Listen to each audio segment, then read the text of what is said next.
এ কি, এটা কি হলো? তবে কি আর আমরা রথ টানতে পারবো না? বলছি। আসলে দিনটা ছিল সোজা রথের দিন। সকাল থেকেই সবার দিনটা খুব ভালোই কাটছিল, যেমন আলপনা দেওয়া, হাসি ঠাট্টা, মজা করা, রথ সাজানো এবং দুপুরে রথ চালিয়ে ট্রায়াল দেওয়াও। কিন্তু সন্ধেবেলায় ঘটলো সেই আসল বিপদটা। এই গোটা তিনতলা রথের নিচের পাটটা একেবারেই পড়ে ভেঙে গেল।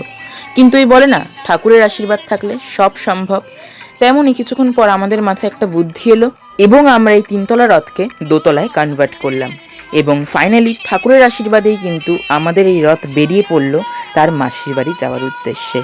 আর এভাবেই কিন্তু অনেক সেফটি মেনটেন করে জগন্নাথকে তার মাসির বাড়ি ফাইনালি পৌঁছানো হলো।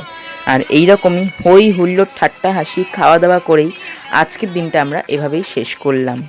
তো আজকের জন্য টাটা, বাই বাই, দেখা হবে পরের কোনো ভিডিওতে। আর সর্বশেষে বলে রাখি, জয় জগন্নাথ।